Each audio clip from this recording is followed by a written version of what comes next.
री- आप सभी का स्वागत है। आप सभी को सलाम। हम जो है प्रकाशित वाक्य जब सीख रहे हैं तो हर सप्ताह जो है, हर एतवार के दिन जो है, हम अपने एक नए सबक को लेते हैं। हर एक नए चैप्टर को जो है वो सीख रहे हैं। हमने अपने गुजरे दिनों में जो है वो 7 कलीसियाओं को समाप्त किया है। और 7 कलीसियाएं हमने देखा है कि एक टाइम पीरियड को दिखा रही हैं जो प्रभु यीशु मसीह के आसमान पर उठाए जाने के बाद से लेके यीशु मसीह के दोबारा आसमान से नीचे आने के दौरान की जो है वो कलीसिया, जो कि उनकी अंदरूनी आत्मिक स्थिति को दिखाती हैं। हमने देखा कि कैसे एफिसस और इफसस, हिंदी में शायद इसी तरह से है। सो एफिसस जो है वो पहली कलीसिया का जिक्र प्रभु यीशु मसीह ने किया, जिसको खत जो है वो लिखा गया।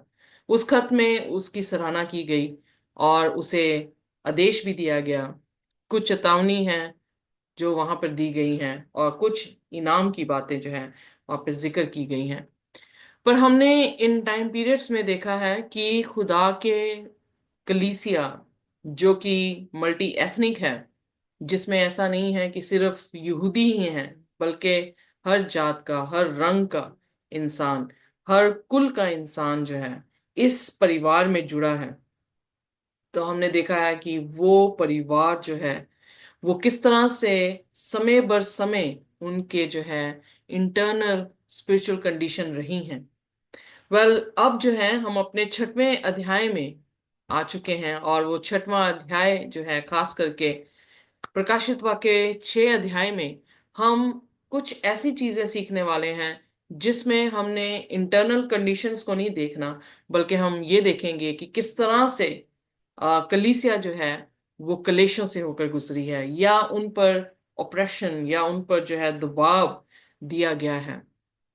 और किस तरह से ये भी टाइम पीरियड वैसा ही चलेगा जैसे हमने 7 कलीसियाओं को देखा है।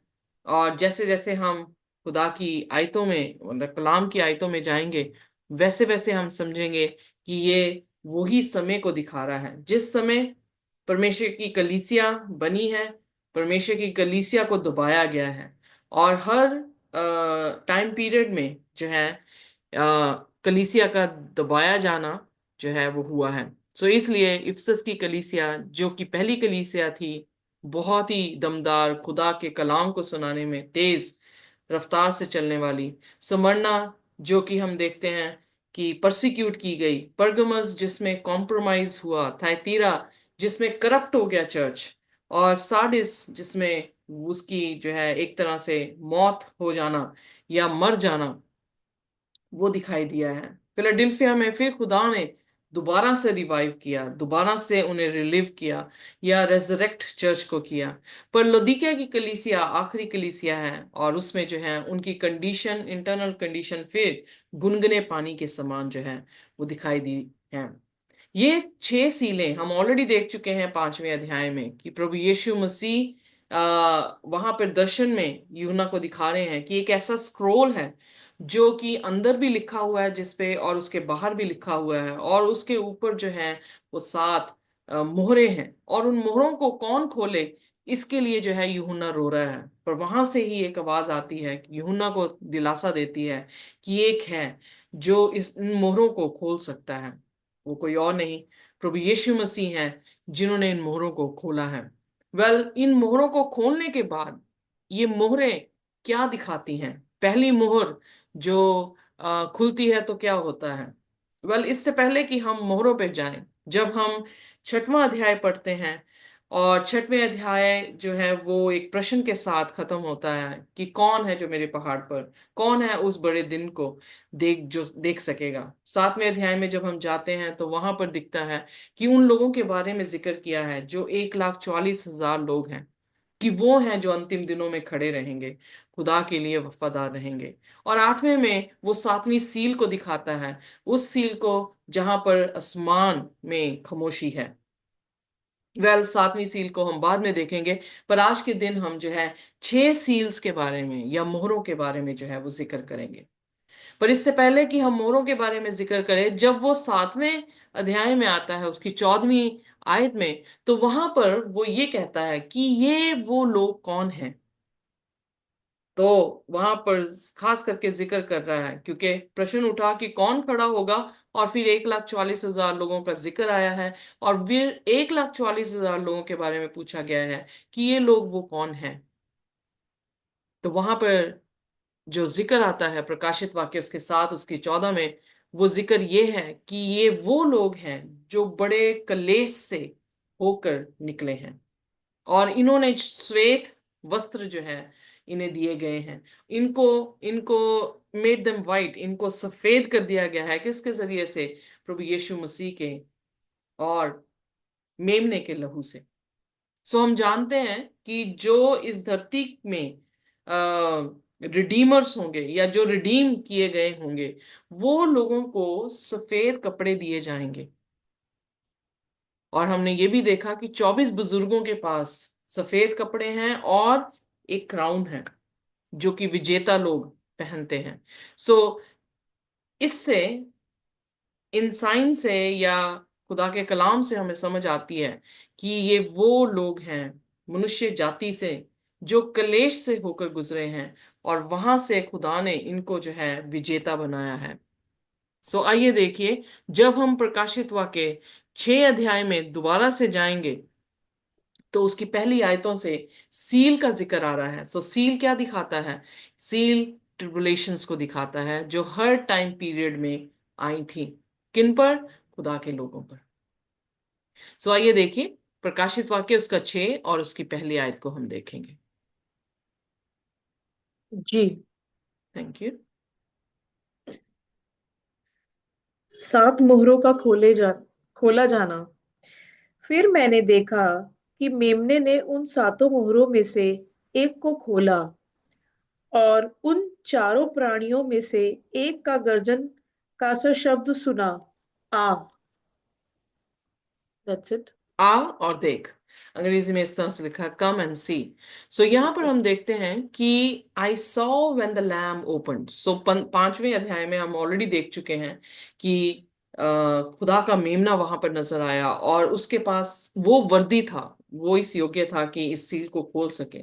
तो जैसे ही उसने सील खोली है, तो एक थंडर, नॉइस ऑफ थंडर जो है वहां पर दिखाई दे रहा है। सो जब कभी भी अपेयरेंस ऑफ गॉड, का डिस्क्रिप्शन दिया गया है बाइबल में, चाहे वो सिनाई पर्वत पे हो, चाहे वो एलिया के पास हो, चाहे चाहे वो प्रकाशित वाक्य में यूहन्ना ने परमेश्वर को देखा हो, तो हम ये बार बार ये इस बात सीख चुके हैं कि वो एक आवाज ऐसी है जैसे गर्जन होती है। वो आवाज ऐसी है जैसे बहुत सारे पानी जो है वो बह रहे हों। सो ये आवाज उसने सुनी, और वो आवाज किसी और की नहीं, खुदावन की आवाज है। और उन 4 बीस्ट ने कहा कि कम एंड सी, क्योंकि अब खुदा रिवील करने वाला है। यीशु मसीह वर्दी था जिसने सील खोली है, अब वो रिवील करने वाला है हमें कि इस सील में है क्या आखिरकार।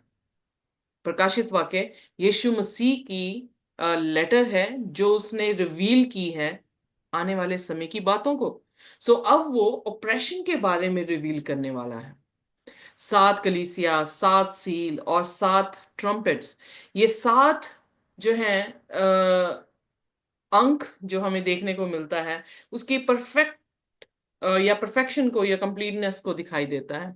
बट चर्चेस इंटरनल कंडीशंस को दिखा रहे हैं, सील्स ऑपरेशंस को दिखा रहे हैं। सो इसका मतलब हर समय में खुदा के लोगों को ओप्रेस किया गया है या उन्हें सताया गया है। तो वो क्या दिखा रहा है? आइए देखिए उसकी दूसरी आयत में। मैंने दृष्टि की, और देखो एक श्वेत घोड़ा है, और उसका सवार धनुष के लिए है, और उसे एक मुकुट दिया गया, और वह जय करता हुआ निकला कि और भी जय प्राप्त करे। सो यहाँ पर जब हम ऑलरेडी सीख चुके हैं कि ये टाइम पीरियड यीशु मसीह के जाने के बाद से स्टार्ट हो रहे हैं, तो पहली सील ये स्वाभाविक है कि उस समय को दिखा रही है। सफेद घोड़ा जो यहाँ पर मेंशन किया गया है, वो पवित्रताई को दिखा रहा है। सो पवित्रताई में हम जैसे ऑलरेडी देख चुके हैं कि क्राउन क्राउन हमेशा बाइबल में जहां पर भी जिक्र आया है, यीशु मसीह ने कहा तुम वफादार रहो, अंत तक वफादार रहो, मैं तुम्हें जिंदगी का ताज दूंगा। सो एक ह्यूमन जो विक्टोरियस है पाप के ऊपर, उसको जो है as a conqueror, as a victorious इंसान जो है उसे क्राउन दे रहा है खुदा। सो जब हम यहाँ पर देखते हैं कि घोड़ा है और वो घोड़ा जो है वो सफेद रंग का है, तो उसके ऊपर सवार इंसान क्राउन पहने हुए है और उसके हाथ में जो है वो कमान है या बो है। Okay, so he went forth conquering and to conquer. So एक तरह से वो लड़ाई में है और वो जीत हासिल कर रहा है। अब इसका क्या अर्थ है? जब हम तिमोथियस की पत्री को पढ़ते हैं, उसके दूसरी तिमोथियस उसकी 4 की 8, तो वहां पर जिक्र आता है फिर दोबारा से एक ऐसे ताज का, जो ताज जिंदगी का है, जो ताज धार्मिकता का है। सो हम ऑलरेडी इस बारे में शेयर कर चुके हैं कि जो ताज यहाँ पर जो उस घोड़े पे सवार है, वो ताज को दिखा रहा है। तो वो ये दिखा रहा है उसकी कंडीशन कि वो घोड़ा जो है वो बड़ी तेजी से जो है खुदा के कलाम को लेकर जा रहा है। जो बात आई है कि उसके पास कमान है, यानी तीर, वो कोई भी इंसान जिसके पास कमान होगा उसके पास तीर भी होगा और वो तीर से निशाना लेगा।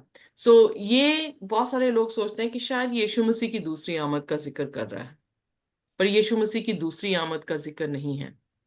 प्रकाशित वाक्य 3 उसकी 5 में लिखा है, he who overcomes will like them be dressed in white. So white जो शब्द है वो पवित्रताई को दिखाता है। हम प्रकाशित वाक्य 12 अध्याय में भी एक स्त्री को सफेद कपड़ों में, जिसने सूरज को ओढ़ा हुआ है, उसको दिखाया गया है। सो सूरज को ओढ़ना और दूसरी स्त्री जो है वो बैंगनी रंग को पहनना, सो उन दोनों में एक कॉन्ट्रास्ट दिया गया है। और कॉन्ट्रास्ट से पता लग रहा है कि जो सूरज को ओढ़े है वो पवित्र है।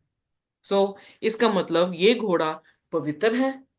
ये घोड़े के ऊपर जो सवार है वो लोग हैं, या उनको दिखाया जा रहा है जो कि जयवंत लोग हैं, जिन्होंने जय पाई है।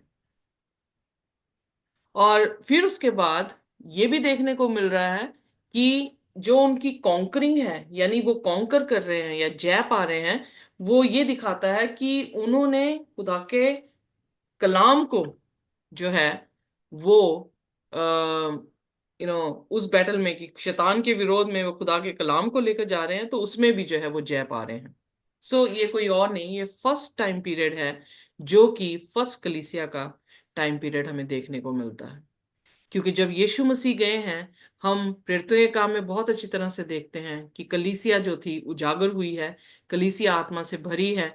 कलीसिया जो है जब पेंतिकोस का दिन आया, पवित्र आत्मा से भरते हैं, तो पहले दिन ही जो है 3,000 लोग बपतिस्मा लेते हैं, दूसरे दिन 2,000, और कुल मिला के 5,000 लोग जो हैं 2 दिनों में ही बपतिस्मा ले लेते हैं। सो हम देख सकते हैं कि कितनी रफ्तार से जो है वो परमेश्वर के कलाम को सुना रहे थे।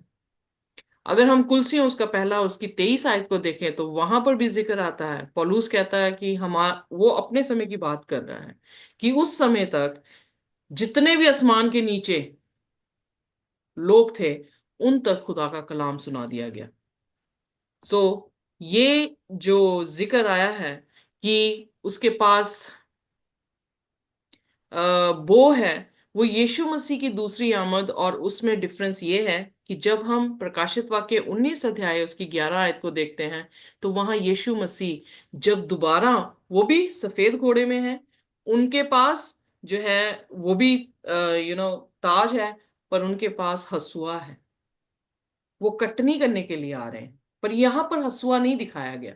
इसलिए मुझे विश्वास करने में कोई भी आपत्ति नहीं है कि ये प्रभु यीशु मसीह को घोड़ा नहीं दिखा रहा है, या इसका सवार जो है वो यीशु मसीह को नहीं दिखा रहा है, पर यीशु मसीह के जैसा ही सफेद है, यीशु मसीह के जैसा ही उसके पास ताज है, पर उसके पास बो है, यानी वो ऐसे तीर जो है वो मार रहा है जिससे दिल जो है वो छिद जाए। तो वो कौन सा तीर हो सकता है? खुदा के कलाम का। यू नो सो दूसरी बार हम देखते हैं कि यीशु मसीह के पास प्रकाशित वाक्य 19 अध्याय में ही हम जब देखें, तो उसके पास तलवार है।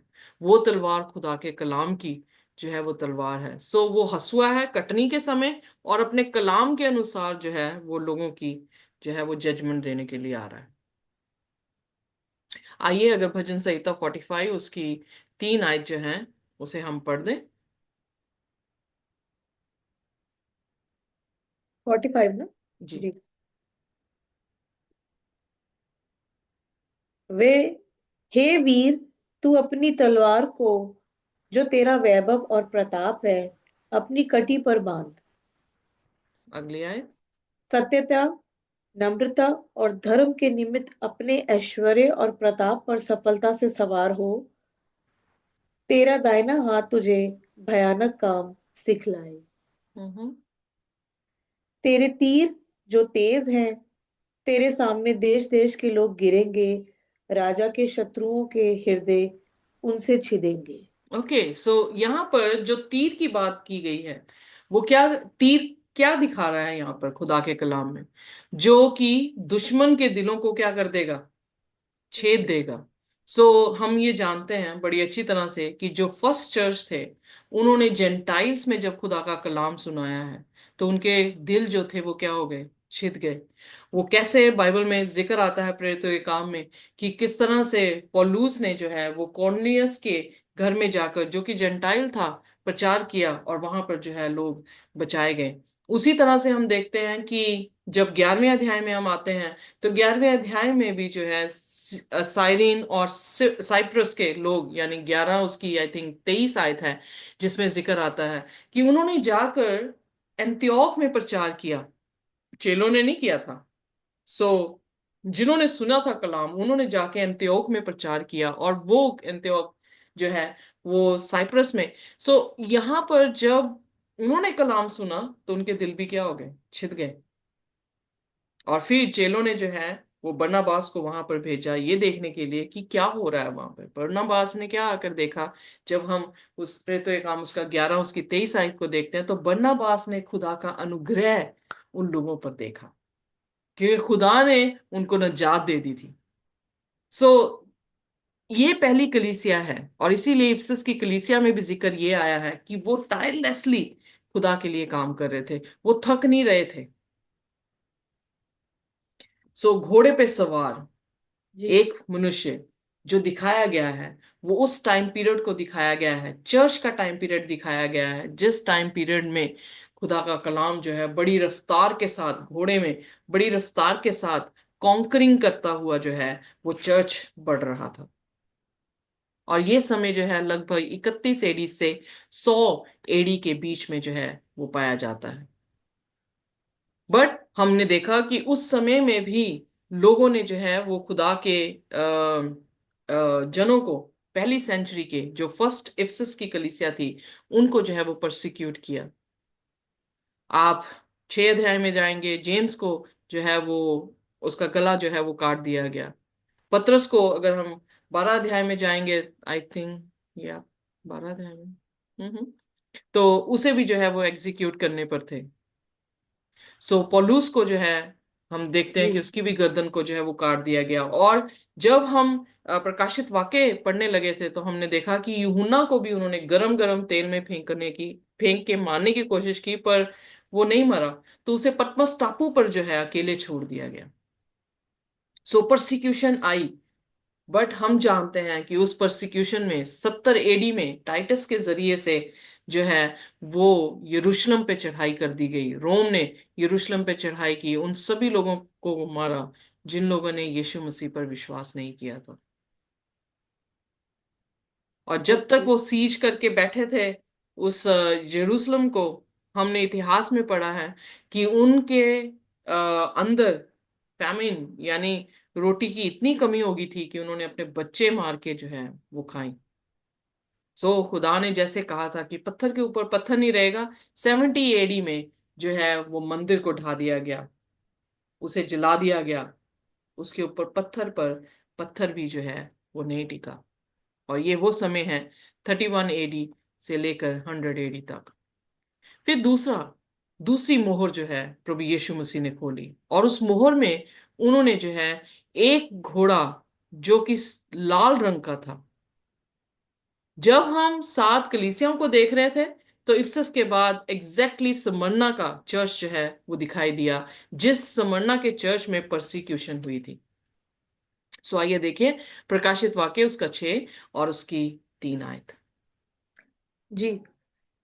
जब उसने दूसरी मोहर खोली तो मैंने दूसरे प्राणी को ये कहते सुना, आह।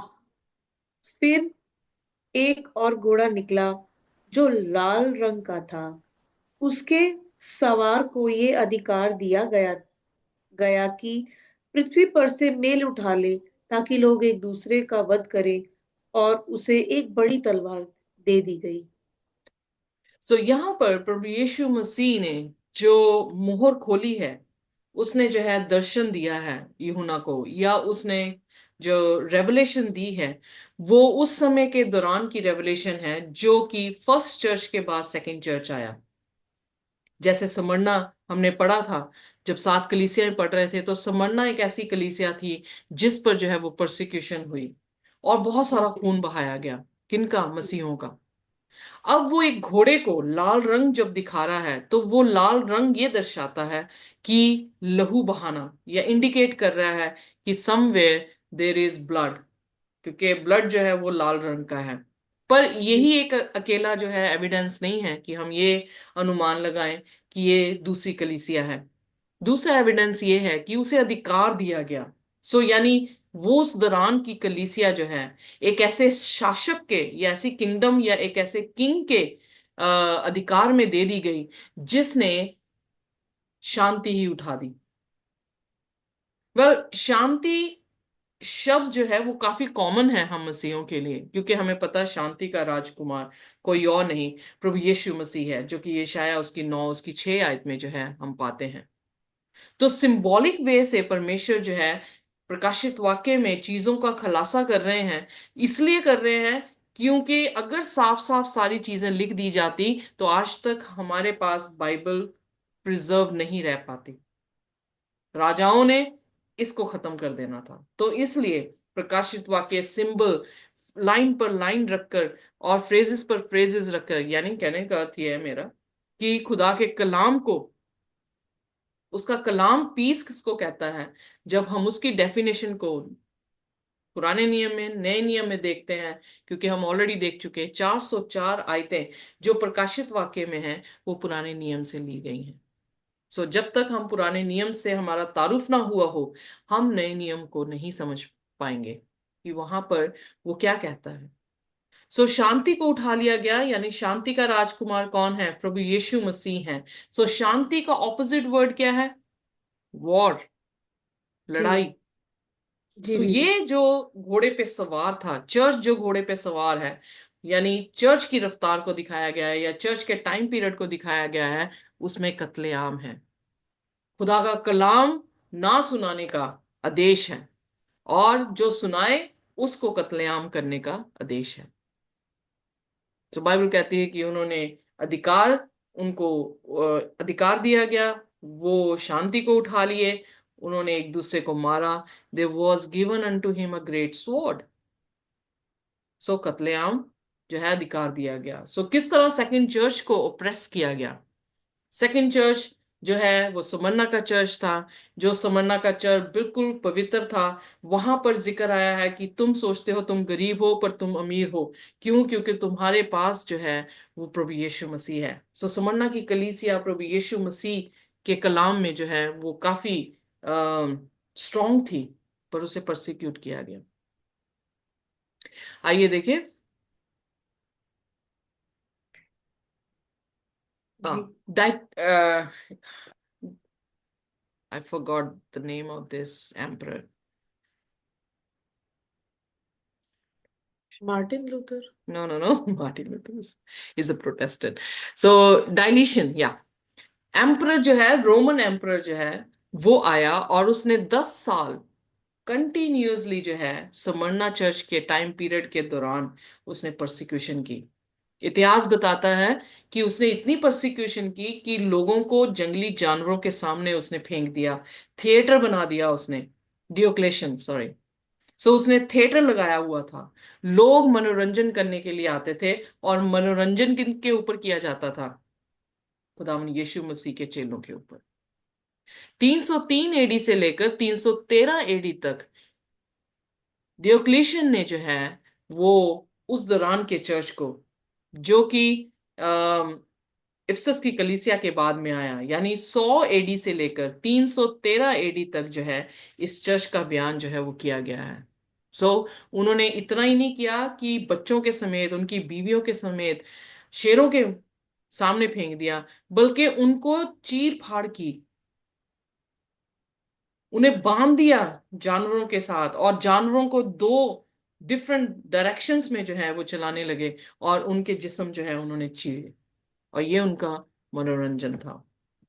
चर्च वॉज ओप्रेस्ड, और उस दौरान बहुत सारा खून जो है वो बहना शुरू हुआ। फिर हम देखते हैं तीसरी सील प्रभु यीशु मसीह ने, उस मेमने ने जब खोली, तो उसने तीसरी सील में घोड़े को ना सफेद ना लाल, बल्कि यहां पर जो है वो काले रंग का घोड़ा देखा। सो टाइम पीरियड ऐसा था जिसमें रोशनी ही नहीं थी। काला जो है वो रोशनी के विपरीत शब्द है। जब यहां पर परमेश्वर काले रंग को दिखा रहा है, तो दिखा रहा है कि शैतान ने अपना अंधकार जो है वो कर दिया, कॉम्प्रोमाइज चर्च बना दिया। सो आइए पढ़ते हैं प्रकाशित वाक्य उसका 6 और उसका 5वां वचन। जी। जब उसने तीसरी मोहर खोली तो मैंने तीसरे प्राणी को ये कहते सुना, आह! मैंने दृष्टि की और देखो, एक काला घोड़ा है और उसके सवार के हाथ में एक तराजू है। और मैंने उन चारों प्राणियों के बीच में से एक शब्द ये कहते सुना, दिनार का सा सेर भर गेहूं और दिनार का 3 सेर जौ पर तेल और दाखरस की हानि ना करना। ओके, अब ये ऐसा टाइम पीरियड दिखाई दे रहा है क्योंकि घोड़ा जो है वो काले रंग का है। सो कहने का अर्थ है कि अब एक ऐसा टाइम आएगा, प्रभु यीशु मसीह जो है वो प्रकाशन दे रहे थे यूहन्ना को, कि मेरे उठा जाने के बाद और मेरे दोबारा आने के दौरान जो टाइम पीरियड है, उसको उसने जो है वो स्प्लिट किया है। और इस टाइम पीरियड को हम जानते हैं कि जब हम सात कलीसिया पढ़ रहे थे, तो वहां पर जो है परगमस जो है, थायतीरा जो है वो कलीसिया आ गई। परगमस की कलीसिया में जो है एम्परर जो कॉन्स्टेंटाइन था, उसने जो है वो अमेलगमेशन की। अमेलगमेशन मतलब कि उसने हीदनिज्म को मसीहत के बीच में जो है वो डाल दिया। हम ऑलरेडी सीख चुके हैं। अगर आप सीखना चाहते हैं हायर डेस्टिनी में जाकर, आप हर एक कलीसिया के बारे में वहां पर जिक्र है, आप उन्हें देख सकते हैं। सो उसने जो है कॉम्प्रोमाइज करना सिखाया, यानी खुदा की सच्चाई को उसने उठाकर फेंक कर, जो शैतान के झूठ या दूसरे प्रैक्टिसेस थे, दूसरे भगवानों की जो रीतियां थी, उनको चर्च में डाल दिया। सो इसलिए यहां पर वो दिखाया गया है कि उसके पास तराजू है। तराजू जो कि क्या नाप रहा है? खाने को नाप रहा है, और नाप कर जो वो दे रहा है 3 गुना ज्यादा जो है उसका मोल लगाया जा रहा है। और इसका अर्थ क्या है? इसका अर्थ भोजन यीशु मसीह के वचन में कौन है? जीवन की रोटी कौन है? प्रभु यीशु मसीह है। सो उसका जी। अकाल जो है हमें देखने को मिल रहा है। तो एग्जैक्टली जैसे हमने सात कलीसिया को देखा, उस टाइम पीरियड में क्या हुआ? परमेश्वर के वचन को क्या कर दिया? मिट्टी में रुला दिया गया। जब हम दानियल पढ़ रहे थे, तो दानियल के 7 अध्याय उसकी 24 और उसकी 25 आयत में हम यही पढ़ा था कि वो छोटा जंतु, वो छोटा सींग जो है, वो क्या करेगा? प्रभु यीशु मसीह के सत्य को मिट्टी में मिलाएगा। जबकि 8वें अध्याय में भी सेम बात जो है परमेश्वर के कलाम में लिखा है। सो रोम, रोमन कैथोलिक चर्च वो छोटा सींग था जिसने क्या किया? उसने कॉम्प्रोमाइज करवा दिया। जहां पर कि हमने देखा कि जो आई मीन टू से, जो उनके देवी देवताओं के त्योहारों के दिन थे, उसने क्रिश्चियंस के जो है वो यीशु मसीह के जन्म का दिन बना दिया, यीशु मसीह का मरण का दिन बना दिया, यीशु मसीह के दोबारा जीने का दिन बना दिया। सो इस तरह से सूरज देवता का जो दिन था वो संडे का वर्शिप डे बना दिया। असल में बाइबल में इबादत का दिन क्या है? सबत का दिन है। पर रोमन कैथोलिक चर्च ने अपनी अथॉरिटी से जो है उस दिन को बदलकर एतवार का दिन बना दिया। जहां पर मूर्ति पूजा नहीं होनी चाहिए थी, वहां पर क्या हुआ? कॉन्स्टेंटाइन पोल ने और उसके बाद जो है रोमन कैथोलिक चर्च ने जब उसमें से निकल रहा है, तो उसने भी एक्सेप्ट किया और उन्होंने जो है संतों की मूर्तियां बना दी और उनकी मूर्ति पूजा करने लगे। सो कलाम जो था बहुत कम लोगों के पास था और कलाम की जो है वो कमी होने लगी। पर यहां पर एक और चीज जो है वो बहुत ही खास बताई गई है। उसने कहा, जो लास्ट उसने फ्रेज दिया, not the oil and the wine. मतलब see you hurt not the oil and the wine. अब ऑयल जो है वो बाइबल में किसको दिखाया गया है? जकरिया उसके 4 अध्याय में जब हम पढ़ते हैं, तो आपको अगर याद हो तो 2 दीवत हैं और ऑलिव ट्री से जो है ऑयल आ रहा है। उन दीवतों में जो 7 लैम्प स्टैंड है, जो कि होली प्लेस, सेंचुरी के होली प्लेस में पाया जाता है। सो ऑलिव ऑयल वहां पर आकर उन दीवतों को जला रहा है। अकॉर्डिंग टू सेंचुरी स्टडीज, जब हम लेवियों की पुस्तक को पढ़ते हैं तो वहां पर जिक्र आता है।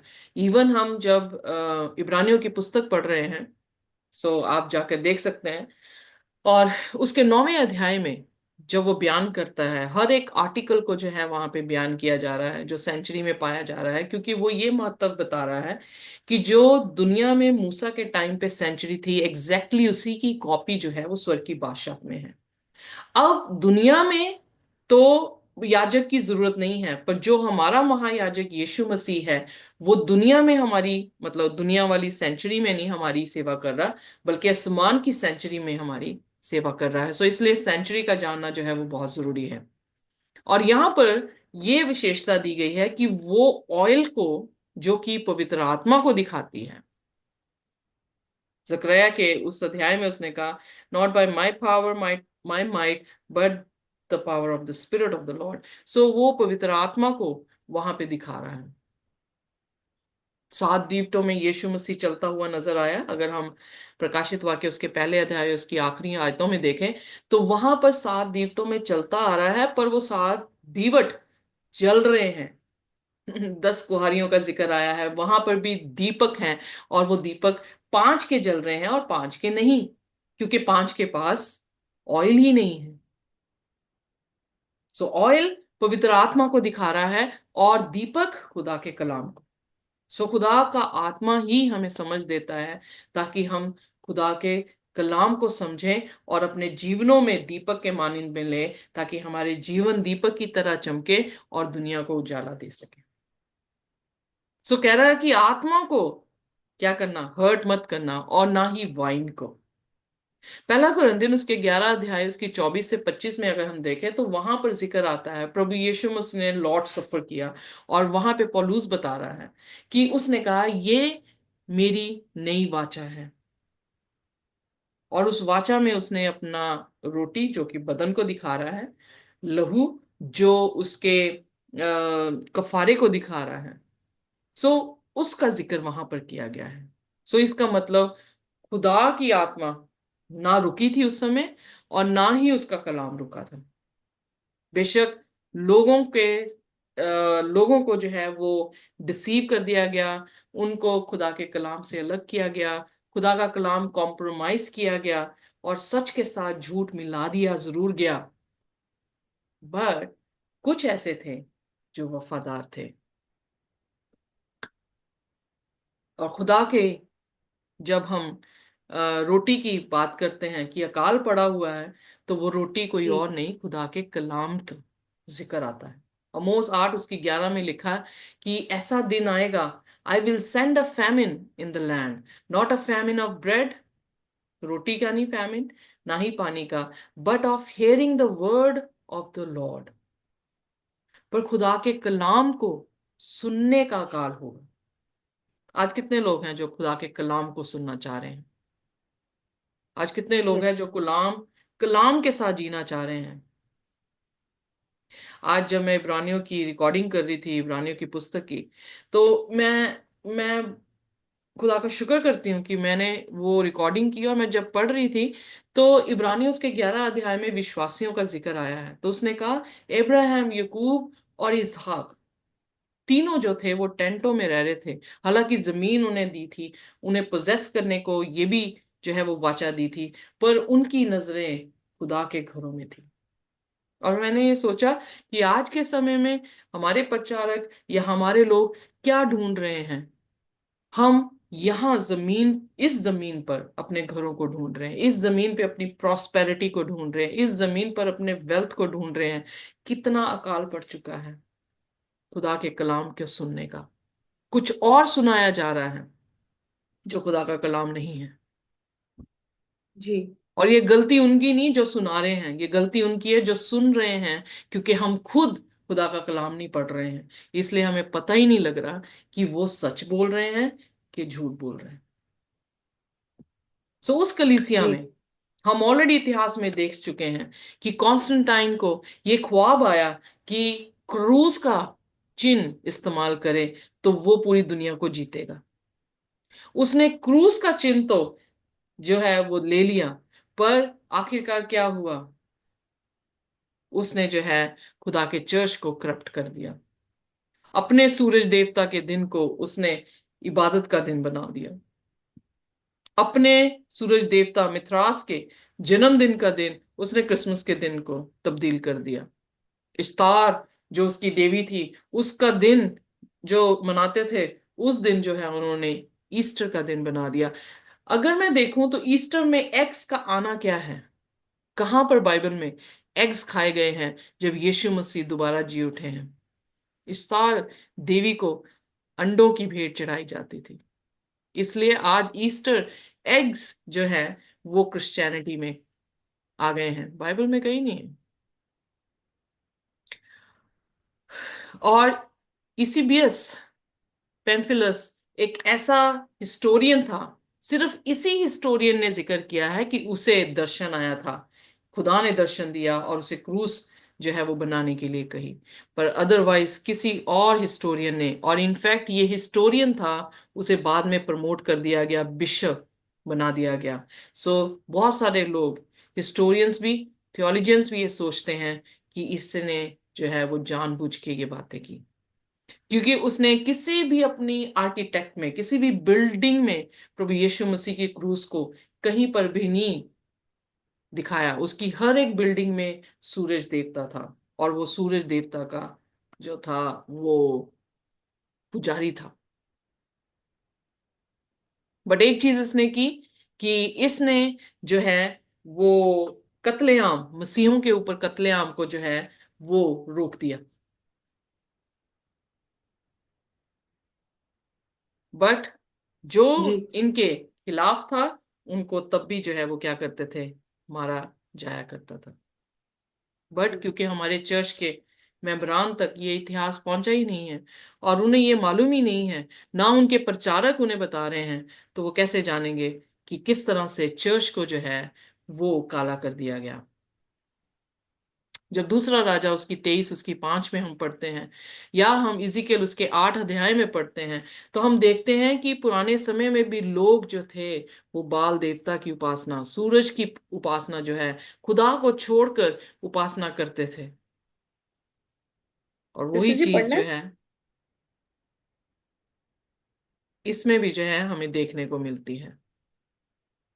सो सिस्टर जी आप घर में पढ़ना है? जाके जो है इसे पढ़ सकते हैं। सिस्टर, आप कुछ कह रहे हैं? मैं क्या इसको पढ़ना था? मतलब ओके, पढ़ दें आप अगर दूसरा पढ़ना चाहते किंग। हैं। दूसरा हाँ राजा जी। उसका दूसरा 23 राजा। और उसका 5 और जी। उसकी 11वीं आयत। जिन जिन पुजारियों को यहूदा के राजाओं ने यहूदा के नगरों के ऊंचे स्थानों में और यरूशलेम के आसपास के स्थानों में धूप जलाने के लिए ठहराया था, उनको, और जो बाल और सूर्य, चंद्रमा, राशि चक्र और आकाश के सारे गणों को धूप जलाते थे, उनको भी राजा ने दूर कर दिया। ओके, सो अब यहाँ पे सिर्फ इतना एविडेंस हमें देखने को मिलता है कि खुदा के लोग भी क्या कर रहे थे, खुदा को छोड़कर किसकी उपासना कर रहे हैं? सूरज, चंद्रमा, प्लैनेट्स की। आज क्रिश्चियंस भी किसकी उपासना कर रहे हैं? इनडायरेक्टली शैतान आपको कहे कि चर्च में कहा जाए कि सूरज की उपासना करें तो आप नहीं करेंगे। पर इनडायरेक्टली हम किसकी उपासना कर रहे हैं जब हम सूरज देवता के दिन पे जो है खुदा की इबादत करते हैं? सो उसी तरह से दूसरा राजा उसकी 23 और उसकी 11वीं आयत में लिखा है। आइए पढ़ दे मेरे साथ प्लीज। जो घोड़े यहूदा के राजाओं ने सूर्य को अर्पण करके यहोवा के भवन के द्वार पर नतनमेलेक नामक खोजे की बाहर की कोठरी में रखे थे, उनको उसने दूर किया और सूर्य के रथों को आग में फूंक दिया।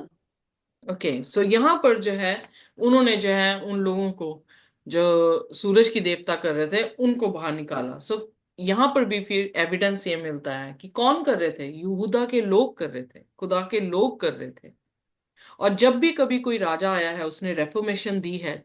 यहोशापात भी जो था, दूसरा क्रॉनिकल उसके 20 अध्याय में जब हम उसकी कहानी को पढ़ते हैं, 18, 19, 20 में, तो हम देखते हैं कि यहोशापात ने भी जो है वो खुदा के लोगों को रेफॉर्मेशन दी, ताकि वो इन सभी अंधविश्वास से हटकर परमेश्वर के कलाम को पढ़े, परमेश्वर के हुक्मों पर चलें। और उसने जो है खुदा के सेवक या याजकों को जो है वो स्थापित किया। ये पुराने नियम में भी था और नए नियम में भी हम उस कलीसिया में हम देख चुके हैं कि उस कलीसिया में पाया जाता है। पर अगर हम देखें कि जब एतवार को, जो कि सूरज का दिन है, तभी उसे सन डे कहते हैं, सो उसको जो है उसने इबादत का दिन दे दिया। किसने अधिकार दिया था? कि वो परमेश्वर जिसने सृष्टि की रचना की है, जिसने सृष्टि के शुरुआत में ही 7वें दिन को पवित्र ठहराया, उसको जो है वो अलग किया और आदेश दिया कि हम उस दिन को क्या करें? विश्राम करें, जैसे प्रभु यीशु मसीह ने या खुदा ने विश्राम किया। इज़िकियल 20 उसकी 12 में लिखा है कि मैंने तुम्हें अपने सब्बत के दिन दिए हैं, वो तुम्हारे और मेरे बीच में क्या है? चिन्ह है, ताकि तुम ये जानो कि मैं तुम्हें पवित्र करने वाला परमेश्वर हूं। पवित्र जो शब्द है वो इब्रानी भाषा में कदेश से, कदेश जो है वो देखने को आता है, जिसका अर्थ है कि आपको अलग किया है। जब उसने 7 दिन की रचना की है, 6 दिन में उसने काम किया है, तो 7वें दिन को उसने क्या किया है? बाकी दिनों से अलग किया था। इसको इसलिए उसे क्या कहा गया है? होली। आप बाइबल को पकड़ते हैं, बहुत सारी किताबें हैं, बाइबल में भी 66 किताबें हैं। पर बाइबल को पवित्र क्यों कहा गया है? क्योंकि बाइबल सब दूसरी किताबों से अलग की गई है, इसीलिए उसे होली बाइबल कहा जाता है। जी जी जी। आमीन। जब मैरिज की बात आती है तो मैरिज को खुदा ने पवित्र कहा है। पवित्र का अर्थ क्या है? कि वो हर एक रिश्ते से क्या है?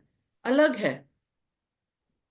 जी सो जी हम अपने आप को डिवोट करते हैं उसके साथ जिसके साथ हमारा संबंध है। अगर मैरिज को ले लें तो वहां पर भी हम, अगर वाइफ हैं तो हम अपने हस्बैंड को डिवोट कर रहे हैं। जब हम खुदा के साथ अपने संबंध को ले लें तो वहां पर हम अपने आप को अलग कर रहे हैं। किसके लिए? एक ही पुरुष के लिए।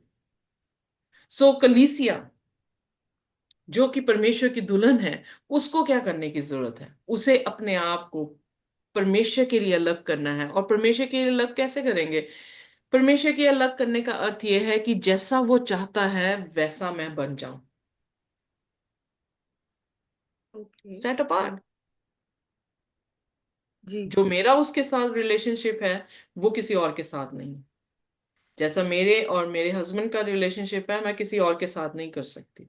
सो एक खास जो है, मैं अलग की गई हूं। अब मेरी बहन भी तो है, पर क्या मेरी बहन उसकी पत्नी बन सकती है या पत्नी कहलाई जा सकती है? नहीं। मेरी तीनों बहनों में से मैं अलग की गई हूं अपने पति के लिए। Are you getting me? जी जी जी। इसलिए 7 दिनों में से एक दिन खुदा ने अलग किया था, मैंने नहीं किया था। बट फिर किसका अधिकार खुदा से बढ़कर हो गया कि उसने उठाकर वो दिन जो है बदल कर दूसरा दिन कर दिया? बाइबल में कहीं पर भी जिक्र नहीं आया है कि संडे वर्शिप के बारे में। बाइबल में जिक्र सब्बत के दिन किया है। इसी जी इस इज़ीकियल उसके 20 उसकी 12 में लिखा है कि सब्बत का दिन, फिर उसने कहा, एक चिन्ह है। किसके बीच में? खुदा और हमारे बीच और में। हमारे बीच में। एक एक अंगूठी डालनी एक चिन्ह हो जाता है किसी भी मैरिज में, कि मैं जी। विवाहिता हूं। हिंदू हिंदू धर्म में भी जो है वो लोग मंगलसूत्र पहनते हैं, वो एक चिन्ह है कि वो विवाहिता है। या सिंदूर डालती है तो पता लगता है कि वो पतिशुदा है या उसका पति है। जी सो जी। जब हम मसीह हैं तो हमारा संबंध कौन सा चिन्ह बताएगा कि हम खुदा के हैं? तो बार बार बाइबल वो चिन्ह को दिखा रही है कि वो दिन सबत का है। पर सबत के दिन को पवित्र ना जानना किसने सिखाया? सो वो जो काले घोड़े पर सवार था। वापसी। और 20-20 में जी। कह रहा है मेरे सबत के दिन को पवित्र जान। कोई भी ऐसे 10 हुक्मों में से कोई भी ऐसा हुक्म नहीं जिसमें लिखा हो खुदा ने स्मरण करके। फिर क्यों एक ही हुक्म को कहा गया स्मरण करके सबत को पवित्र जान? क्योंकि वो ही दिन जो है वो क्या हो जाएगा? भूल जाएगा इंसान। और ये कैसे भूला? क्योंकि सवार जो था वो काले घोड़े पर था। और वो टाइम पीरियड है 313 से लेके 538 एडी। फिर उसके बाद उसने चौथी सील को खोला। चौथी सील जो थी वो पीले रंग की थी, पीले रंग का घोड़ा था। वो एग्जैक्टली पीला रंग नहीं था जो शब्द वहां पे दिया गया है, वो क्लोरोफॉर्म है। वो ऐसा रंग देता है सिकली ग्रीन कलर्ड। सो जब कोई भी पेशेंट, क्योंकि मैं तो नर्स हूं, कोई भी पेशेंट जब उल्टी करता है तो उल्टी के रंग से हमें पता लग जाता है कि इस इंसान की क्या समस्या है। जी। ओके। सो पीला रंग देखें तो वो बंदा जिसके पास खून ही नहीं है, तो यानी खुदावन यीशु मसीह के खून से वो रंगा ही नहीं है। ओके, स्पिरिचुअली अगर मेटाफोरिकली हम देखें, अगर हम ये देखें कि सिकली, तो वो डेथ को जो है वो दिखाता है। सो आइए देखिए प्रकाशित वाक्य उसका 6 और उसका 7 वचन। जब उसने चौथी मोहर खोली तो मैंने चौथे प्राणी का शब्द ये कहते सुना, आह। मैंने दृष्टि की और देखो, एक पीला सा घोड़ा है और उसके सवार का नाम मृत्यु है, और आधे लोग उसके पीछे पीछे है, और उन्हें पृथ्वी की एक चौथाई पर ये अधिकार दिया गया कि तलवार और अकाल और मरी और पृथ्वी के वन पशुओं के द्वारा लोगों को मार डाले। सो यहां पर जो हमारे सामने चौथा सवार आया है वो एक पीले रंग के घोड़े के ऊपर है। और उस घोड़े पे सवार क्या है? मृत्यु है। जी। क्या यीशु मसीह मृत्यु है कि जिंदगी है? जिंदगी है। सो अंडरस्टूड है, बहुत क्लियर है कि ये टाइम पीरियड जो है उसमें प्रभु यीशु मसीह जो है वो नहीं है, बल्कि किसने पूरा शासन या पूरा डोमिनेंसी जो है वो किसने ले ली है? शैतान ने। यूहन्ना 10:10 में लिखा है, चोर चोरी करने आता, घात करने आता, मारने के लिए आता, पर मैं किस लिए आया हूं? मैं इसलिए आया हूं ताकि तुम जिंदगी पाओ और बहुतायत से पाओ। सो ये यस टाइम पीरियड जी। ऐसा था कि जब कॉन्स्टेंटाइन ने सॉरी रोमन एम्परर था, उसने जो है वो एमेलगमेशन की, उसने जो है वो खुदा के सत्य के बीच में कॉम्प्रोमाइज करना सिखाया। बेशक उसने मृत्यु दंड देनी बंद की, पर उसने जो है चर्च को करप्ट कर दिया। और उसके बाद हम देखते हैं कि परगमस की कलीसिया के बाद थायतीरा की कलीसिया आई। थायतीरा की कलीसिया में जो है जो हुआ वो ये हुआ कि वहां पर रोमन एम्परर जस्टिनियन आ गया। अगर आप इसके बारे में थायतीरा की कलीसिया में जानना चाहते हैं उसके विस्तार में, तो वो आपको प्रकाशित वाक्य जो है थायतीरा की कलीसिया में हायर डेस्टिनी में जाके पढ़ सकते हैं। पर यहाँ पर मैं संक्षेप में बताऊं, मतलब शॉर्टकट में बताऊंगी। सो रोमन एम्परर जस्टिनियन जो है वो पावर में आया और उसने स्टेट और रिलीजन दोनों पावर पेपसी को दे दी। और हम दानियल 7 उसकी 24-25 में ऑलरेडी इसको पढ़ चुके हैं कि संतों को 3.5 काल के लिए उसके हाथ में कर दिया गया। सो इतिहास जो है वो बहुत क्लियर है कि इस दौरान 1260 साल में जो है 50 मिलियन Christians were persecuted. पेपेसी ने 50 मिलियन क्रिश्चियंस को जो है वो मार दिया, तलवारों के साथ, भूख के साथ। उनको जो है आग में जला दिया और उनको जो है शेरों की मान में डाल दिया। जी जी जी। और 50 मिलियन कम नहीं होते 1260 साल में। इतने कत्लेआम जो हैं उन्होंने किया, और ये लगभग 538 एडी से लेके 1798 एडी तक जो है वो चला। आप कहीं पे भी जाके गूगल गूगल कर ले। अगर आप सोचते हैं कि मैं गलत इतिहास पढ़ा रही हूँ, गूगल इट। आजकल सब कुछ गूगल में है, गूगल इट। आपको पता लगेगा पेपसी ने जो है वो कत्लेआम किए। फिर पांचवी सील आती है, और पांचवी सील खुदा के मंदिर और उसके ऑल्टर के नीचे से जो है वो लोग चीख रहे हैं। आत्माएं चीख रही हैं। What does that mean? क्योंकि रेवलेशन जो है वो सिंबॉलिक है और मेटाफोरिकली लिखी गई है, तो फिर इस मेटाफोर से हमें क्या समझ आता है? आइए देखिए प्रकाशित वाक्य 6 और उसकी 9वीं आयत। जी। जब उसने पांचवी मोहर खोली तो मैंने वेदी के नीचे उनके प्राणों को देखा, जो परमेश्वर के वचन के कारण और उस गवाही के कारण जो उन्होंने दी थी, वध किए गए थे। Okay, exactly. यहां पर अब उसने उस बात की विशेषता भी बताई कि ये कौन सी रूहें हैं।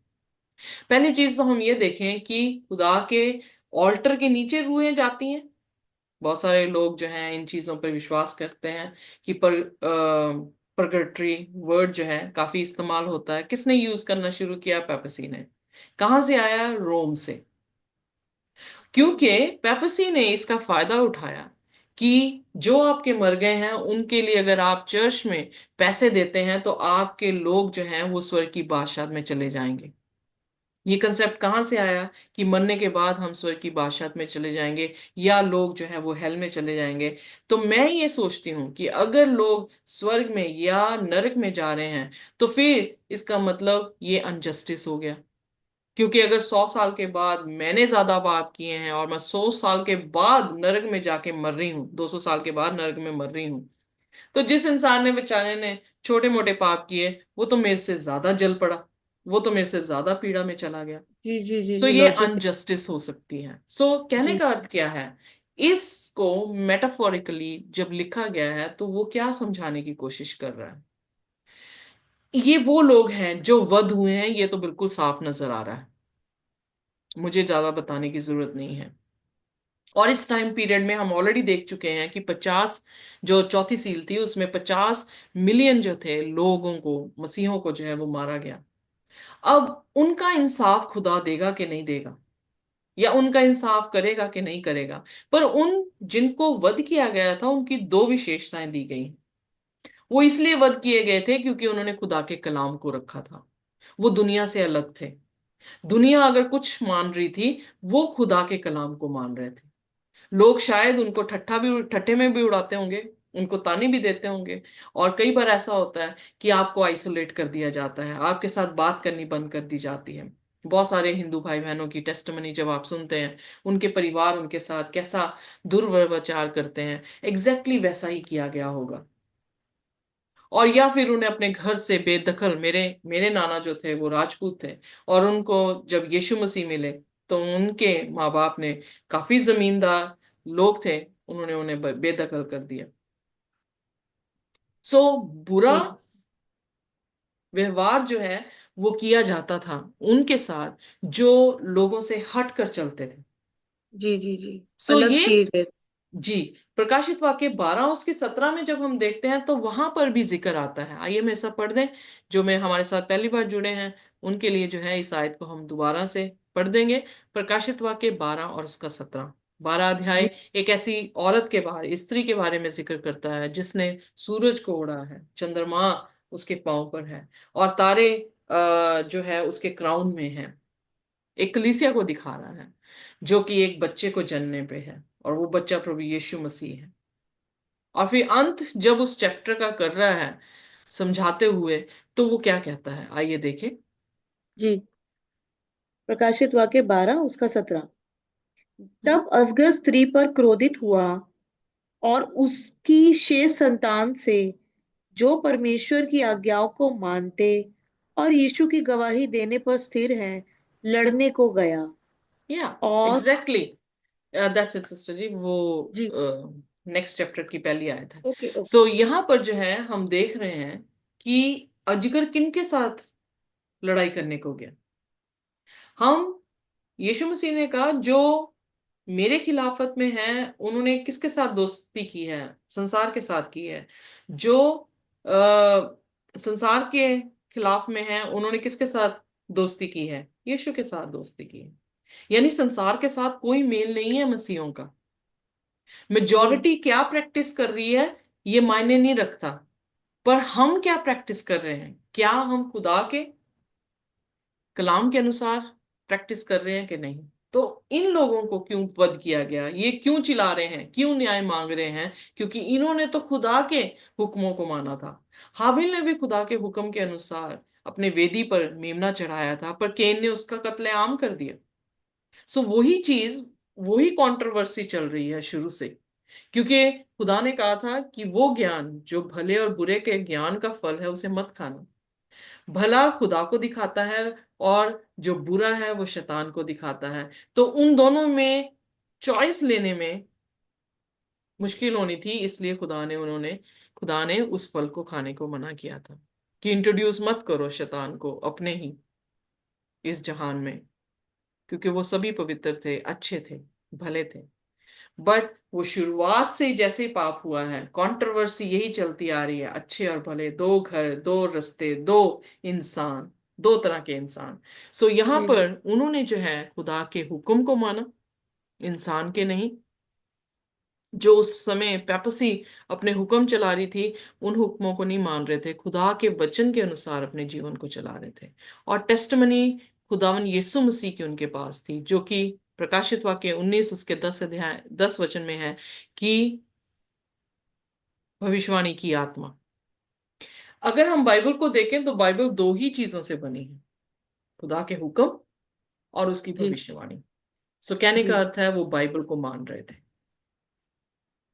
और फिर जब हम ये देखते हैं कि लिविंग सोल क्या है, सोल्स क्राई कर रही थी ना, तो सोल किसको कहा जाता है? आइए देखिए उत्पत्ति उसका 2 और उसका 7वां वचन। यहां पर जिक्र आता है प्रभु यीशु मसीह ने सब जब सृष्टि की है आदम की, तो उसने किस तरह से बनाया, और जब बनाया तो वो क्या बन के आया। आइए पढ़ते मेरे साथ उत्पत्ति उसका 2 और उसका 7वां वचन। तब यहोवा परमेश्वर ने आदम को भूमि की मिट्टी से रचा और उसके नथनों में जीवन का श्वास फूंक दिया, और आदम जीवित प्राणी बन गया। ओके, अब मैं केजीवी वर्जन में अंग्रेजी में देखती हूँ तो वहां पे क्या लिखा है? He became a living soul. अब सोल, स्पिरिट और बॉडी के बीच में ही कश्मकश है। और बहुत सारे लोग ये सोचते हैं कि सोल डिफरेंट है, स्पिरिट डिफरेंट है और बॉडी डिफरेंट है। ये कंसेप्ट कहाँ से आया? रोम से। और पेपेसी ने उसको फ्लोरिश किया, चेरिश किया क्रिश्चियन वर्ल्ड में, और क्रिश्चियंस जो है वो कंफ्यूज हैं। हमें भी पर ऐसे ही अगर समझा। ओरिजिनल, सॉरी सिस्टर जी। हमें भी ऐसे शुरू से यही सब समझाया गया है सिस्टर जी। जी। जी सो यहां पर जो ब्रेथ शब्द आया है वो ओरिजिनल वर्ड है नफेश, और रूह, रूह जो हम उर्दू में बोलते हैं। इसका अर्थ क्या है एक्चुअली? इसका अर्थ ये है हवा। इसका अर्थ है विंड और ब्रेथ, सांस। इसीलिए हम कहते हैं एक्सपायर हो गया बंदा। क्यों? क्योंकि उसने अपनी आखिरी सांस छोड़ दी, उसके बाद वो सांस नहीं ले पाया। जब खुदा का लोगों मतलब उसके दास जो इंस्पायर हुए आत्मा से, तो उन्होंने प्रोफेसीज लिख दिए, उन्होंने खुदा का कलाम लिख दिया। यही चीज जो है वो पतरस की पत्रियों में कह रहा है कि खुदा का कलाम जो है वो कैसे आया है? Inspired by the Holy Spirit. Inspired means breath अंदर आई है खुदा की। जब हम कहते हैं कि पाक रूह, पाक मतलब सेट असाइड, रूह मतलब ऐसी विंड, ऐसी ब्रेथ जो बिल्कुल अलग है ना, पाप से भरी नहीं है, पवित्र है, साफ हवा है, साफ ब्रेथ है। सो जब खुदा ब्रीद इन कर रहा है हमारे, तो हम क्या बन रहे हैं? Living soul. यानी हमारा पूरे के पूरे को क्या कह रहा है वो? एक जीवित प्राणी। दो ही चीजों से हम बने हैं, मिट्टी और सांस से। उसके अलावा कुछ नहीं है। जी। और फिर उसके बाद आइए देखिए, इसका मतलब यहां पर जो वो बात कर रहा है कि रूहें चिल्लाई, सोल क्राइड आउट। वो सोल क्या है? वो लोग हैं जो घात किए गए थे। वो घात क्यों किए गए थे? क्योंकि उन्होंने खुदा के कलाम को अपने जीवन में रखा था और उन्हें मार दिया गया। अब यहां पर छठवें अध्याय की 10वीं आयत को प्रकाशित वाक्य में जब हम देखते हैं, तो वहां पर वो क्या क्राई कर रहे हैं, क्या रो रहे हैं खुदा के सामने? आइए पढ़ते मेरे साथ। जी। उन्होंने बड़े शब्द से पुकार कर कहा, हे स्वामी, हे पवित्र और सत्य, तू कब तक न्याय ना करेगा और पृथ्वी के रहने वालों से हमारे लहू का बदला कब तक ना लेगा? सो यहां पर एक प्रश्न उठाया गया है, जो प्रश्न जो है हम बाइबल में अलग अलग जगहों में देखते हैं। कब तक कि तू न्याय नहीं करेगा? परमेश्वर से कहा जा रहा है कि परमेश्वर तू हमारा जज है, तू पवित्र है, तू सत्य है। सो कब तक तू जो है हमारा न्याय नहीं चुकाएगा? न्याय चुकाना का अर्थ क्या है? हम दानियल 8 उसकी 13 से 14 आयत में भी यही पढ़े थे कि वहां पर लिखा है, जब वो छोटे सींग यानी पैपसी के बारे में जिक्र कर रहा है। पैपसी ने 1260 साल तक एग्जैक्टली हिस्ट्री के अनुसार राज्य किया। खुदा ने पहले ही प्रोफेसी जो है वो दानियल के जरिए, यीशु मसीह के लगभग 600 साल पहले दानियल था और उसने पहले ही ये प्रोफेसी कर दी थी। और जब आप पूरी किताब को पढ़ते हैं, तो दानियल जो है वो यीशु मसीह के समय की बात भी जो है वो 11 अध्याय में करता है। सो आप जाके हायर डेस्टिनी में इसके बारे में ज्यादा सीख सकते हैं। पर इस दौरान हम ये सीखेंगे कि यहाँ पे भी ये प्रश्न पूछा गया कि how long will the vision be. आइए पढ़ते हैं मेरे साथ दानियल उसका 8 और उसकी 13वीं और 14वीं आयत। जी।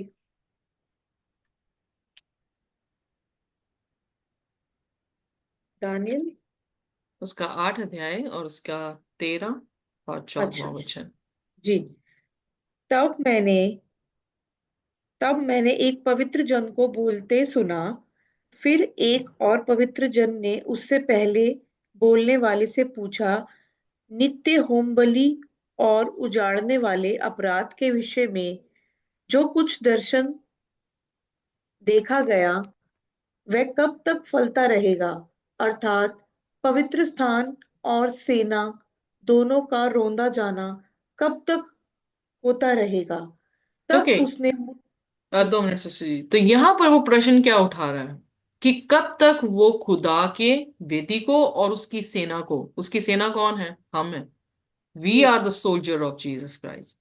सो हमें कब तक जो है वो पैरों में रौंदेगा? ये उसी टाइम पीरियड को दिखा रहा है जो टाइम पीरियड 1260 साल का है, जिसमें 50 मिलियन लोगों को जो है वो मार दिया गया। और 5वीं सील में जो है पूछा जा रहा है कि कब तू इनका न्याय करेगा। तो आंसर में क्या आ रहा है? आइए देखिए 14वीं आयत में।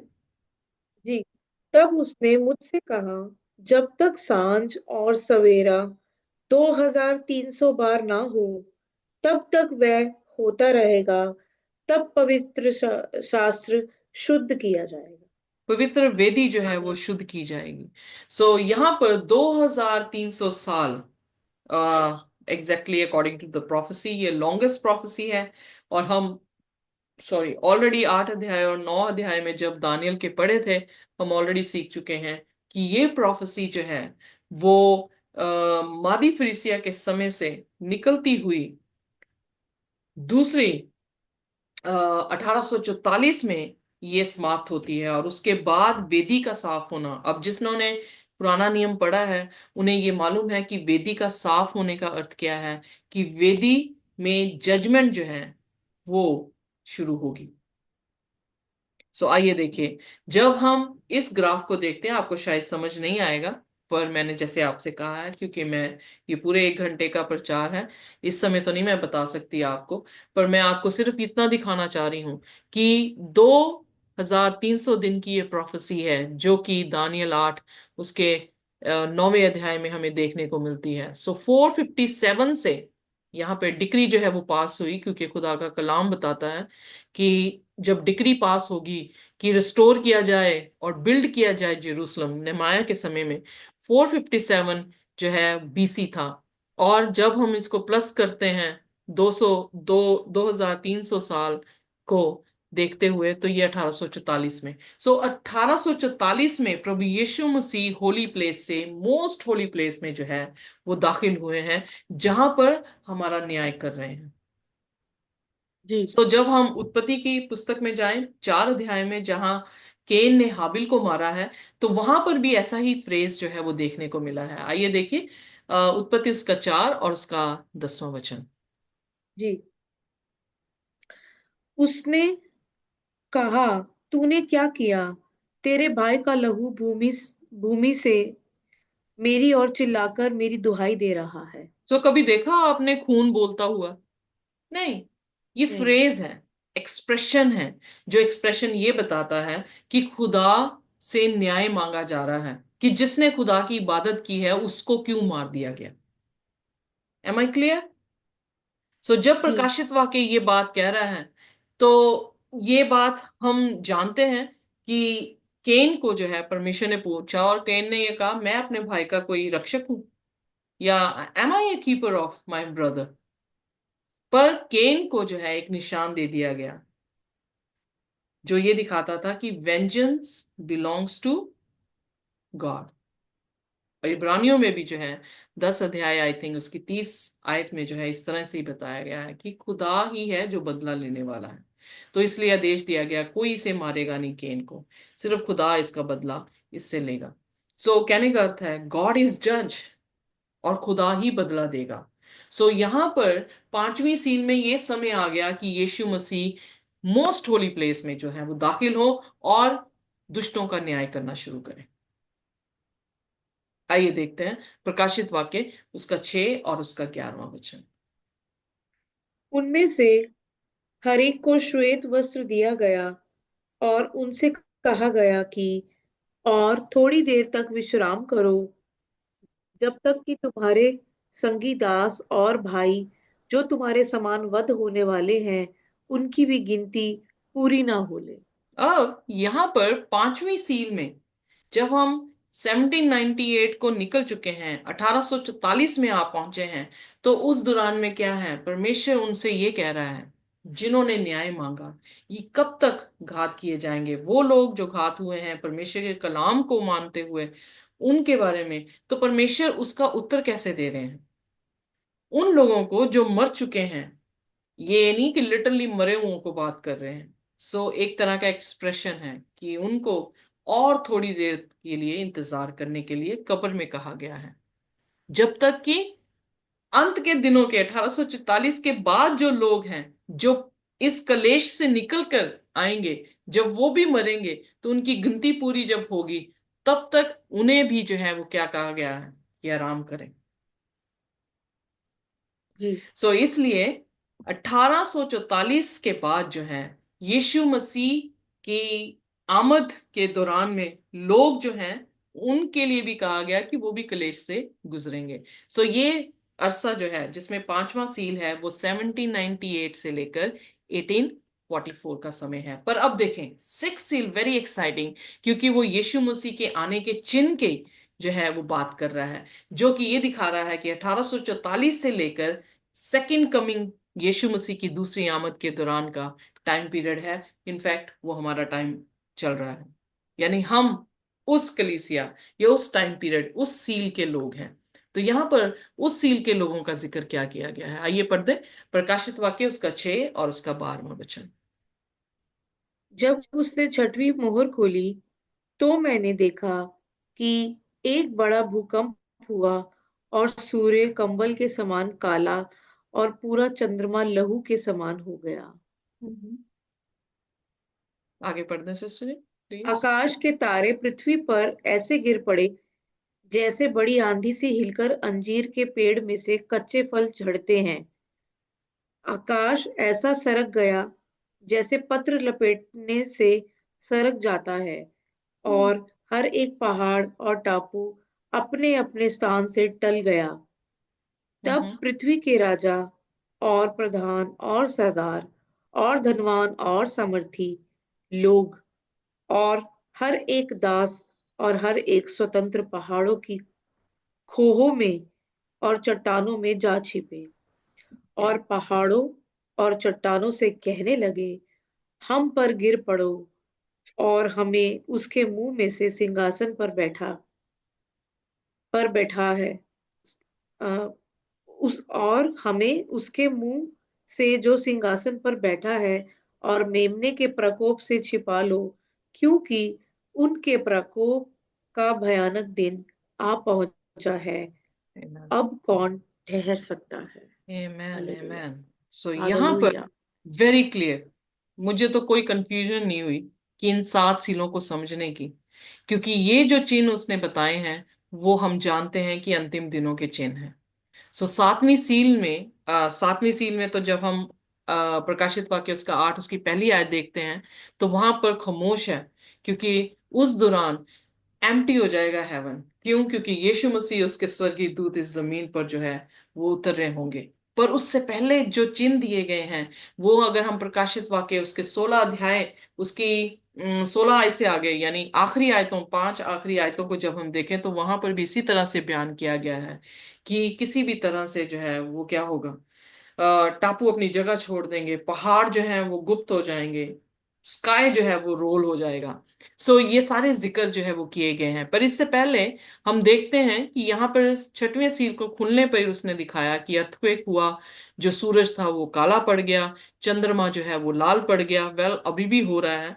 पर एक क्रोनोलॉजिकली जो सिम्टम्स हेवन में दिखाई दिए पहली बार, वो सबसे बड़ा अर्थक्वेक जो आई थिंक 6 मिनटों में हुआ और उसमें 60,000 लोग जो है वो मर गए, वो ये 6वीं सील की ओप्रेशन जब हो रहा है चर्च के ऊपर, उस दौरान की बात है कि अर्थक्वेक आया नवंबर 1755 में। डार्क डे हो गया मई 19 उसकी 1780 में।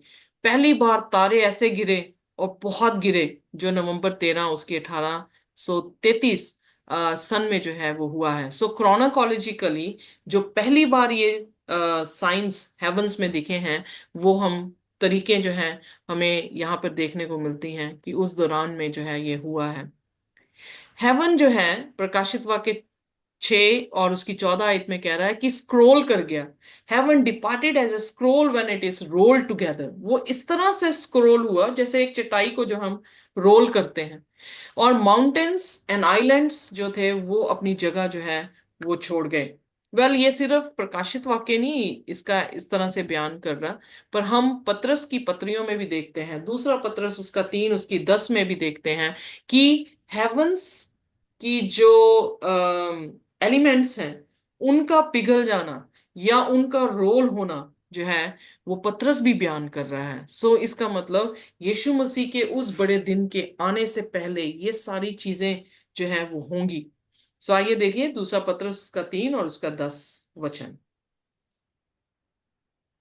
जी। Thank you. परंतु प्रभु का दिन चोर के समान आ जाएगा। उस दिन आकाश बड़ी हड़हड़ाहट के शब्द से जाता रहेगा और तत्व बहुत ही तप्त होकर पिघल जाएंगे और पृथ्वी और उस पर के काम जल जाएंगे। ओके, सो यहाँ पर हम देखते हैं कि आसमान के चिन्हों के बारे में भी बात की जा रही है कि वो आग से पिघलने वाले जैसे हो जाएगा उनका, उनकी कंडीशन, जैसे उसने कहा कि प्रकाशित वाक्य में कि चटाई की तरह जो है वो रोल हो जाएगा। रोल हो गया मतलब कुछ नहीं दिख रहेगा, कोई कोई एलिमेंट्स, कोई जो है जो भी आसमान पर तारागण है वो हमें नहीं दिखाई देंगे। इसलिए हम देखते हैं कि परमेश्वर प्रभु यीशु मसीह का आना, बहुत सारे लोग ये सोचते हैं मजाक ही बन गया है, क्योंकि वो तो आया ही नहीं। हमारे बाप दादे यही बात करते करते सो गए हैं पर आज तक नहीं आया। पर पतरस यहाँ पे कह रहा वो इसलिए नहीं आया क्योंकि वो किसी भी इंसान को नाश होते नहीं देखना चाह रहा। वो चाहता है कि सभी जो है वो रिपेंटेंस करें। पर जब हम यहाँ पर ये देखते हैं कि इतना ही नहीं बल्कि सातवें वचन में, उसी अध्याय में, दूसरा पत्रस उसका 3 उसके 7वें वचन में, वहां पर भी ये जिक्र किया गया है कि खुदा क्या करने वाला है। आइए देखें। पर वर्तमान काल के आकाश और पृथ्वी उसी वचन के द्वारा इसलिए रखे गए हैं कि जलाए जाएं, और ये भक्तिहीन मनुष्यों के न्याय और नष्ट होने के दिन तक ऐसे ही रखे रहेंगे। सो यहाँ पर हम देख रहे हैं कि प्रकाशित वाक्य में जो छठवीं सील के खुलने पर वो एक्सप्रेशन दे रहा है कि दुष्ट क्या कहेंगे कि ए पहाड़ों हमें, हम पर गिर पड़ो, ए गुफाओं हमें जो है छुपा लो, क्योंकि हम परमेश्वर के प्रकोप को देख नहीं सकते।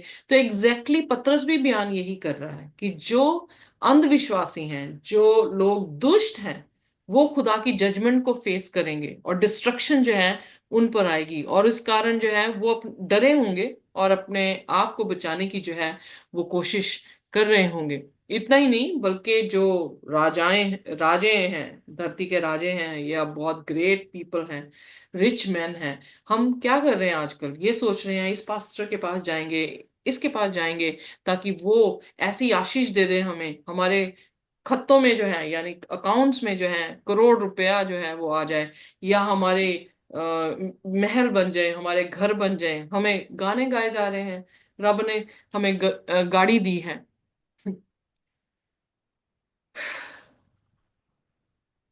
पर यहाँ पर जिक्र आया है जो दुनिया में राजे बने हुए हैं, जो दुनिया के महान लोग हैं, जो दुनिया के अमीर लोग हैं, जो कप्तान हैं दुनिया के, जो अपने आप को ताकतवर सोच रहे हैं, पॉलिटिकली हो या अब जिस्मानी तौर से हो, every bond man, every free man जो भी हैं, वो क्या क्या करने वाले हैं, वो अपने आप को छुपाने वाले हैं।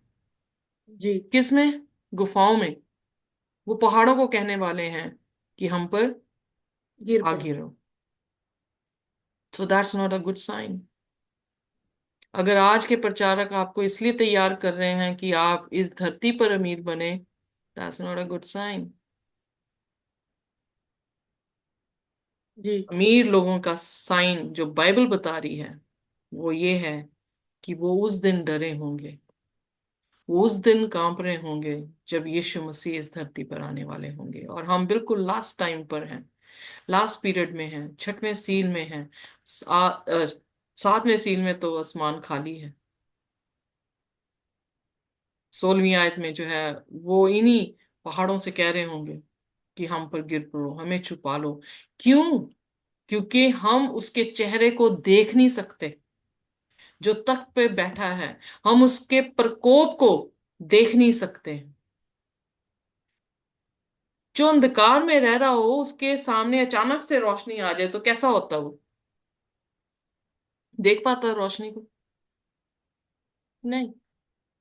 पर जो रोशनी में हो और रोशनी में ही एंटर कर रहा हो, क्या उसे कोई तकलीफ हो सकती है? नहीं। सो इसलिए ये वो लोग हैं जिन्होंने दुनिया की चमक को देखा था, खुदा की पवित्रताई को नहीं देखा था। खुदा के साथ उनका संबंध ही नहीं था। वो आग जो आने वाली है, वो आग उनके जिस्मों में थी ही नहीं। जो रोशनी आने वाली है वो उनके दीपकों में थी ही नहीं। इसलिए वो डर रहे थे। इसलिए बाइबल में लिखा है, कौन है जो उसके सामने खड़े रह सकेगा? पर खुदा का शुक्र है, यशायाह 25 उसकी 9 में लिखता है कि जो उसके डरवैये हैं, जो उसकी इंतजार में हैं, वो उस दिन खुदा की तारीफ करेंगे। वो उसमें आनंदित होंगे। किसमें? उसकी साल्वेशन में। और वो कहेंगे कि हम इसी की इंतजार में थे, देखो वो आ गया। बाइबल में लिखा। और ये एक ऐसा चैप्टर है जो क्वेश्चन के साथ खत्म हो रहा है।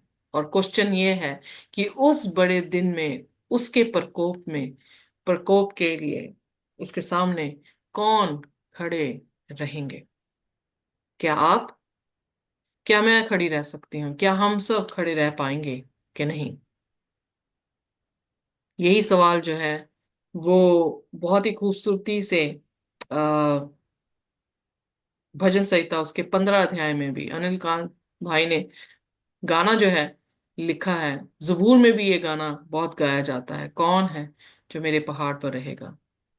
और उसने वहां पर उनकी खूबियां आगे बताई हैं कि कौन है जो खुदा के पवित्र पहाड़ पर बसेंगे।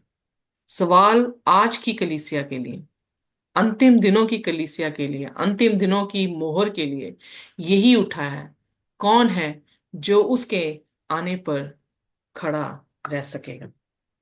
क्या आप अपने आप को तैयार कर रहे हैं कि जब वो बहुत जल्द आने वाला है तो आप उसके सामने खड़े रह सकेंगे? अगर नहीं तो समय है, इससे पहले कि परमेश्वर दया का दरवाजा बंद कर दे, जैसे नूह के समय में किया था, इससे पहले हमारे समय में करें। वी हैव टाइम कि हम जो है परमेश्वर के सामने खड़े होने के काबिल बन जाएं। और वो काबिलता जो है खुदावन यीशु के लहू से, प्रभु यीशु मसीह की वफादारी से, और उसको अपने जीवन में लेकर आकर अपने आप को पकीजगी और उसके कलाम के साथ चलाने से जो है वो हो सकती है। सो आइए हम अपने आप को आमीन। प्रभु यीशु मसीह के लिए तैयार करें, जबकि वो बहुत जल्द आता है। अपने सिरों को झुकाएंगे और हम प्रार्थना में जाएंगे। कोई भी जन हमारे लिए जो है वो प्रार्थना कर सकता है।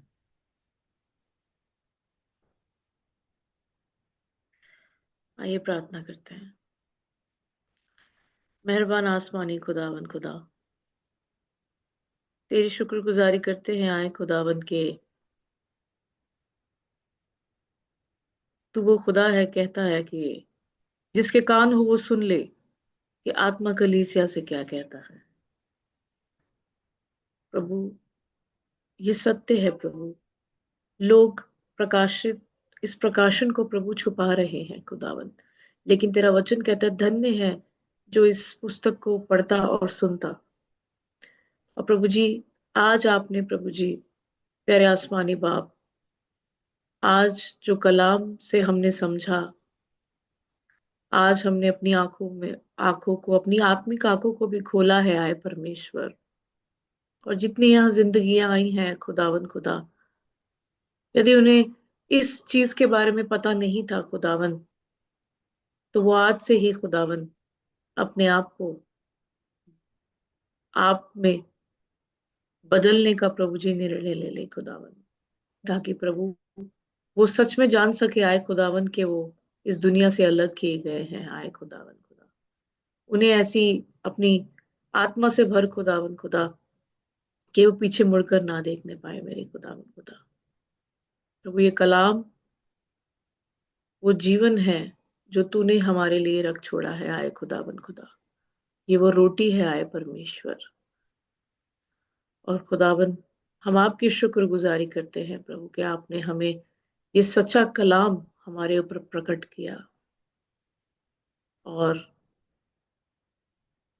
जिस बड़े ही प्रभु जी ईमानदारी से इस कलाम को समझाया गया है प्रभु, तेरी बेटी को भी तू प्रभु आशीषित कर। और जितनी जिंदगियां यहाँ आई हैं आए परमेश्वर, पाक रू खुदावन खुदा, एक एक जन पे हम आपका फजल चाहते हैं, आपका आपकी सामर्थ चाहते हैं आए परमेश्वर।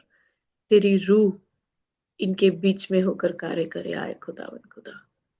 और प्रभु जी, जितनी भी कंफ्यूजन्स इनकी जिंदगियों में है आए परमेश्वर, वो कलाम पढ़ते पढ़ते खत्म होती चली जाए आए खुदावन खुदा। यस मास्टर, क्योंकि आत्मा तो तैयार है परंतु शरीर दुर्बल है। और ये हमें हमेशा आपसे दूर करने की सोचता है ये शरीर, लेकिन खुदावन तेरा पवित्र कलाम और आपका लहू हमें छुड़ाता है आए परमेश्वर। हम आपकी शुक्रगुजारी करते हैं। और हम इसको सुनने वाले नहीं प्रभु, इस पे चलने वाले, बोलने वाले और समझाने वाले बन सके परमेश्वर। और जितनी जिंदगी आई हैं प्रभु, इनके और इनके परिवारों पे प्रभु जी, हम आपका फजल चाहते हैं और इन्हें संभालाए परमेश्वर। और अगले सप्ताह के लिए इन्हें तैयार कराए खुदा खुदा। और इन सब से तो बात कर, और तेरी बंदी को और उनके परिवार को हम तेरे फिर से तेरे लहू और आग के बाड़े में बांधते हैं। तेरी शुक्रगुजारी करते हैं प्रभु, सबको पिता पुत्र और पवित्र आत्मा के नाम से प्लेस करते हैं। सुने और कबूल करे। आमीन। आमीन। आमीन। परमेश्वर की शांति और उसका अनुग्रह हमारे साथ जब तक कि वो दोबारा ना आ जाए इसी तरह से बना रहे। आमीन। आमीन। Thank you so much sister ji.